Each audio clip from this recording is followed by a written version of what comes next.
मैं अरविंद आर्या स्वागत करता हूं आपका अर्जुना साइंस क्लासेज के इस यूट्यूब चैनल में। आज हम एक नए टॉपिक के साथ शुरुआत करेंगे। आज का टॉपिक है उत्तल दर्पण में एफ एवं आर के बीच संबंध, मतलब उत्तल दर्पण के फोकस दूरी और वक्रता त्रिज्या के बीच संबंध। आज इसका हम प्रूफ्ड देखेंगे। ये एग्जाम में बहुत बार पूछा है, तो इसलिए इसका अच्छे से नोट्स बनाए और इसका तैयारी करें। ठीक है, तो इसको समझने के लिए सबसे पहले हम फोटो पे चलते हैं। देखिए, ये उत्तल दर्पण का फोटो है। किसका फोटो है? उत्तल दर्पण का फोटो है, जिसमें ए बी आपतित किरण है, बी ई क्या है? परावर्तित किरण। और आपतित किरण और अभिलंब ये क्या है? सी डी अभिलंब है। इसके बीच बनने वाला कोण को आपतन कोण कहते हैं। यानी अभिलंब और आपतित किरण के बीच बनने वाले कोण क्या कहते हैं? आपतन कोण। इसको ऐसे तीर चिन्ह से दिखा देते। ठीक है, और आपतन कोण को कोण आर से सूचित किया जाता है। किससे? कोण आर से। ठीक, ये ए बी आपतित किरण दर्पण से परावर्तन के बाद इस दिशा में जा रही है, बीई की दिशा में। कौन सी दिशा में? बीई की दिशा में। और परावर्तित किरण और अभिलंब के बीच बनने वाला कोण परावर्तन कोण कहलाता है। ठीक है, और बाकी पी एफ फोकस दूरी है और पीसी क्या है? वक्रता त्रिज्या। तो ये फोटो से हम पहले इसे भाषा लिख लेंगे। ठीक है, भाषा क्या है? माना कि एमएन एक उत्तल दर्पण है। उत्तल दर्पण का नाम क्या है? एमएन, जिसमें पीसी प्रधान अक्ष है। ठीक है, ए बी आपतित किरण है जो दर्पण से परावर्तन के बाद बीई की दिशा में क्या होती है? परावर्तित हो जाती है। और डीसी क्या है? अभिलंब है। ठीक, इसमें जहां पीएफ बराबर फोकस दूरी है और पीसी बराबर वक्रता त्रिज्या है। और दोनों दर्पण के उधर साइड है, इसलिए दोनों को किस में ले लिए हैं? प्लस में, चिन्ह परिपाटी से। ठीक है, अब देखिए चित्र से देखते हैं।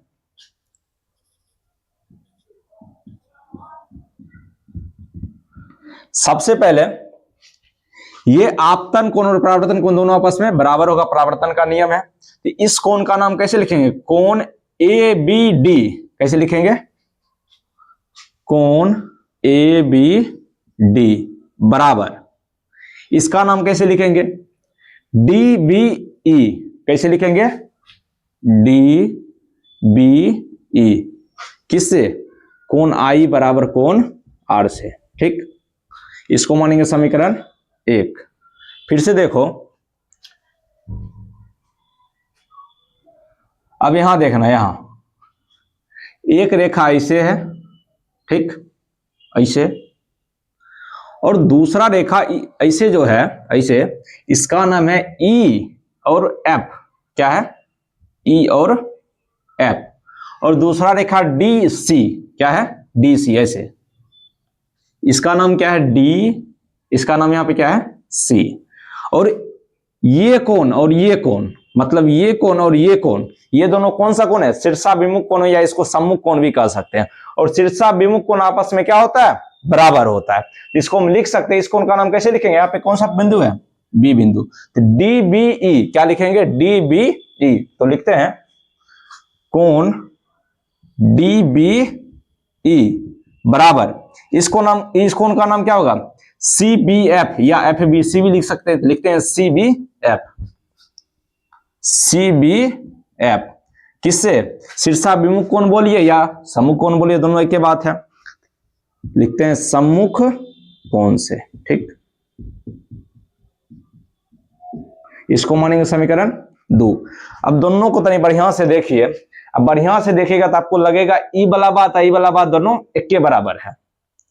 डीबीई और डीबीई एकरो में है, तो दोनों बात बराबर है, तो ये दोनों भी आपस में कथी हो जाएगा? बराबर। तो देखते हैं समीकरण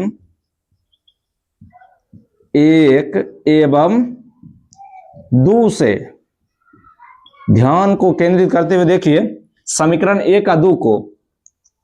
तो ये दोनों बराबर थी, दोनों भी बराबर। क्या लिखेंगे? कोण ए बी डी बराबर कोण सी बी एफ।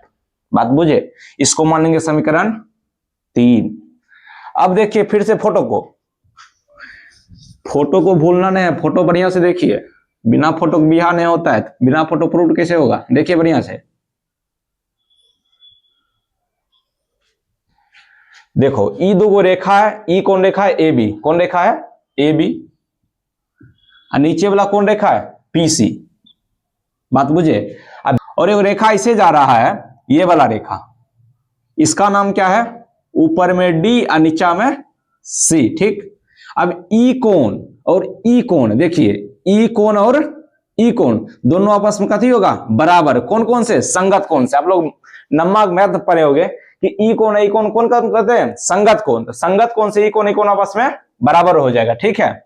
एक नाम लिखते हैं, एक नाम है ए बी डी। कथी नाम है, कोण ए बी डी बराबर। एक नाम कथी होगा, कोण बी सी एफ। क्या होगा, कोण बी सी एफ, या एफ सी बी भी लिख सकते हैं, हम लिखते हैं बी सी एफ। तो कोण बी सी एफ, इसको मानेंगे समीकरण 4। समीकरण 3 और 4 से देखिए, समीकरण 3 एवं 4 से कोनो दिक्कत। देखिए ई वाला बात दोनों बराबर, तो ये दोनों वाला बात दोनों आपस में कथी हो जाएगा, बराबर। एकरा केना लिखेंगे, कोण सी बी एफ बराबर कोण बी सी एफ। तो जब कोनो त्रिभुज के दो गो कोण आपस में बराबर होता है, ई त्रिभुज के दो गो कोण आपस में बराबर, तो आमने सामने वाला भुजा भी आपस में कथी हो जाएगा, बराबर। और ई त्रिभुज का नाम कथी हो जाएगा, समद्विबाहु त्रिभुज। देखो ई कौन कौन है, सी बी एफ, मतलब सी बी एफ, ई कौन हो गया। कथी लिखल है, बी सी एफ, मतलब बी सी एफ। ई कौन बराबर, एक सामने वाला भुजा कौन है, बी एफ, एक सामने वाला भुजा कौन है, सी एफ। ये दोनों आपस में कथी हो जाएगा, बराबर। मतलब त्रिभुज बी सी एफ कौन त्रिभुज हो गया, समद्विबाहु त्रिभुज है। मतलब लिख सकते हैं इससे, इसलिए त्रिभुज कथी है, बी सी एफ, त्रिभुज बी सी एफ एक समद्विबाहु त्रिभुज है, समद्विबाहु त्रिभुज है, ठीक। मतलब ई भुजा का नाम कथी है, सी एफ, या एफ है, या कथी है, सी एफ। सी एफ बराबर एक नाम कथी हो गया, बी एफ। सी एफ बराबर बी एफ, ठीक। इसको मान लेंगे समीकरण 5। बात बुझे। बोर्ड भर गया है तो पहले इसको मिटाते फिर इसके आगे देखते हैं। अभी नहीं प्रूव हुआ है, अभी और थोड़ा सा बचा हुआ है, पहले इसको मिटाते फिर आगे देखेंगे, ठीक है। अभी हम लोगों ने समीकरण 5 से देखा कि सी एफ बराबर क्या था, बी एफ। कौन सा समीकरण था, समीकरण 5, ठीक। अब देखो ये बिंदु बी बिंदु कहां आ जाएगा, अगर पी पर आ जाए। अगर ऐसा हो जाए कि बी बिंदु कहां आ जाए, पी पर, ऐसा कब होगा, जब दर्पण का द्वारक बहुत छोटा होगा। द्वारक मतलब ई जो दूरी है ना, दोनों मुंह के बीच की दूरी, एक द्वारक कहते हैं। ई दोनों दूरी बहुत छोटा हो जाएगा तो बी बिंदु कहां आ जाएगा, पी पर आ जाएगा। मतलब बी बिंदु को कह सकते हैं पी पर क्या हो गया, संपाती हो गया। तो लिखते हैं, जब बी बिंदु पी पर संपाती हो, क्या हो, संपाती हो, तो ये मान लो यहां आ गया, कहां आ गया, यहां। तो ये की होगा, बी एफ, क्या होगा, बी एफ और पी एफ आपस में कभी हो जाएगा, बराबर। जितना दूरी बी एफ उतने दूरी पी एफ। हम लिख सकते हैं, तो बी एफ बराबर क्या लिखेंगे, पी एफ। इसको मानेंगे समीकरण 6। तो समीकरण 5 और 6 से देखो तो नहीं, दोनों को देखने के बाद पता चलेगा कि ई बात दोनों आपस में कथी है, बराबर। तो ये दोनों भी आपस में कथी हो जाएगा, बराबर। तो लिखेंगे क्या, सी एफ बराबर पी एफ, ठीक। अब देखिए बढ़िया से, हिया से हिया दूरी, सौंसे दूरी की लिखेंगे, पीसी। क्या लिखेंगे, सौंसे दूरी का पीसी। अब बीच में कथी है, एफ। बीच में क्या है, एफ। सौंसे कथी है, पीसी, या बीच में कथी है, एफ। तो पीसी कहना बनेगा, पी एफ जोड़ सी एफ। पीसी बराबर क्या लिखेंगे, पी एफ जोड़ सी एफ ना। सौंसे क्या बनेगा, इतनी को जोड़ इतनी को बराबर सौंसे। तो इतनी को नाम कथी, पी एफ, इतनी को नाम सी एफ। दोनों को जोड़ देंगे क्या बनेगा, पीसी। हम लिखेंगे पीसी बराबर पी एफ जोड़ सी एफ। चूंकि सी एफ बराबर अभी कथी देखे हैं, पी एफ, तो एकरा जगह पे ई, एकरा जगह पे ई लिख सकते हैं। हम की करेंगे, एकरा जगह पे ई लिख देते हैं। लिखते हैं पीसी बराबर पीएफ जोड़ पीएफ। बताओ एगो पीएफ जोड़ एगो पीएफ क्या पीएफ दो पीएफ, तो पीसी बराबर की लिखेंगे 2 पीएफ। अभी ऊपर में सबसे पहले देखे थे कि पीसी बराबर कथी होता है आर, देखो यहाँ पीसी बराबर आर, तो लिखेंगे पीसी बराबर आर।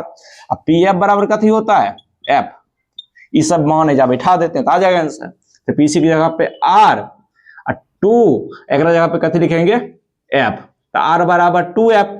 इहो बात प्रूव करने कभी कभी एग्जाम पूछ देता है, एक गुना में नया जगह तो भाग में आ जाएगा, कथी लिखेंगे एफ बराबर, देखो 2 गुना में नेगा तो भाग में, एफ बराबर आर बटे 2। यह कथी है उत्तल दर्पण का फोकस दूरी अपवर्तकता त्रिज्या में संबंध। हो गया प्रूव्ड। इसको बढ़िया से देख लीजिए, सीख लीजिए, एक बार नहीं समझ में आए दोबारा तो सीख लीजिए, ठीक है। बाकी एग्जाम का समय है, मस्त पढ़िए, स्वस्थ रहिए, ठीक है।